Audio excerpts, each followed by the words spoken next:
America. Welcome to Read with Me. Today I'm going to do another legendary series. I am Abraham Lincoln. I am Abraham Lincoln. When I was little, even young boys were expected to work on the farm and hunt animals for food. Abe, are you coming? I'll catch up with you later. I prefer to read. I also loved animals. When I was 10 years old, I saw a group of boys playing with some turtles. They found turtles? I love turtles! Look, it's making the turtle run fast. It's the fastest turtle ever. But as I got closer, I realized they weren't playing. They were taking hot coals and putting them on top of the turtles to see what would happen. To them, it was harmless fun. In that moment, I could have just walked away. When you're 10 years old, it's hard to do the right thing. But someone has to. Let this turtle go. What did you say? You heard me. Let it go. Those boys let the turtle go. Soon after, I wrote one of my first essays about how hurting animals is wrong. That may not seem like a big deal, but back then, most kids and even adults didn't know how to write. In fact, the state of Indiana was so new, schools weren't even built yet. I went to school for barely a year, total, but that didn't stop me. Using chalk, I practiced writing the alphabet on trees. I even wrote in the dirt of the cornfield. Abe, how's the corn coming? Great, Dad. When it came to learning, my best teachers were simply books. I loved books so much, I once walked 6 miles. I'm serious, 6 miles to get one. 6 miles? That's too far for a book. Not for this one. I'd read while my horse is resting, and while waiting in line at the local store, and in one of my favorite positions, with my feet up on a tree. Before long, I had read every book in the neighborhood, from the Bible to Aesop's Fables to Robinson Crusoe. But one of my favorites? A book about George Washington. I'd even copied my favorite parts on pieces of wood. Did you know that George Washington was a friend of men? You're a strange boy, Abraham Lincoln. Yeah, but I'm going to be on the penny someday. What's a penny? When I was 22 years old, we moved to Illinois, where I met a group known as the Clary's Grove Boys.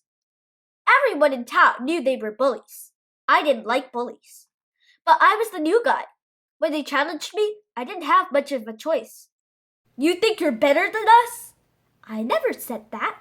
Don't be chicken. Show us what you've got. Today, some may call it a fight, but it was really a wrestling match. Me against their leader, Jack Armstrong. Back then, the rule was once you grabbed your opponent, you couldn't break your hold. But Jack did, so he could grab my leg and send me flying. I wasn't mad I lost. Everyone loses sometimes. What got me upset? He had cheated. You didn't play fair. Maybe you want to fight Saul. Within seconds, they all surrounded me. They were waiting for me to back down or to lose my cool. Instead, calmly and confidently, I told them, if I have to, I will fight every single one of you, fair and square. They knew I meant it. You're a strange kid, Abraham Lincoln, but you've got guts. You know, I'm going to be on the penny. What's a penny? Sometimes the hardest fights don't reveal a winner, but they do reveal character, especially when you're fighting for something you believe in. Still, not every struggle brought a victory. Years later, I saw a group of slaves chained together in a boat on the Ohio River. Back then, not all people were free. Some were slaves. Just because of the color of their skin, they were forced to work without pay. They were treated terribly. I never forgot the sight of that boat. I didn't do anything that day, but for years, the memory of those people, it haunted me. I was still thinking about them when I became president. I lost 4 elections before I got the big job. 4! America was facing one of the greatest fights in our history, the Civil War. One side wanted to let the slaves go free. The other side, we want to keep slavery going, and we'll fight anyone who says otherwise. If I had turned my head and looked away, I would have avoided the fight.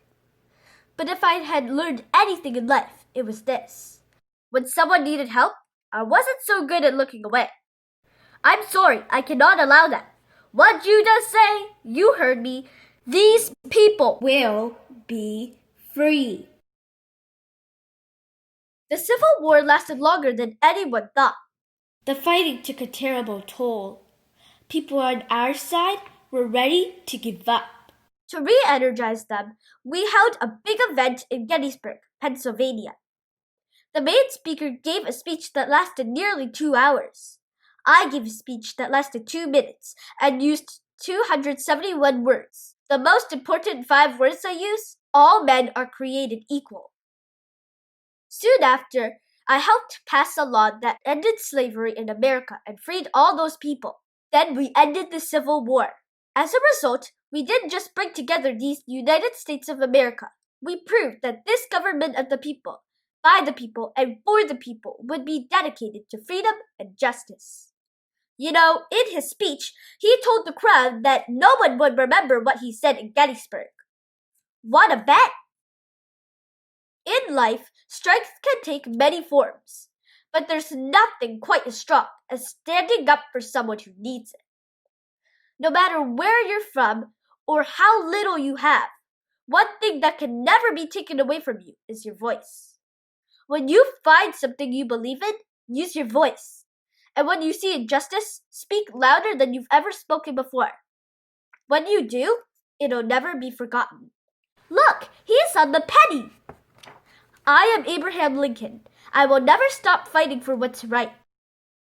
And I hope you'll remember that when you speak your mind and speak for others, there's no more powerful way to be heard. I am not bound to win, but I am bound to be true. I am not bound to succeed, but I am bound to live by the light that I have. I must stand with anybody that stands right, and stand with him while he is right, and part with him when he goes wrong. Abraham Lincoln. Thank you for watching this video. Please subscribe to my channel.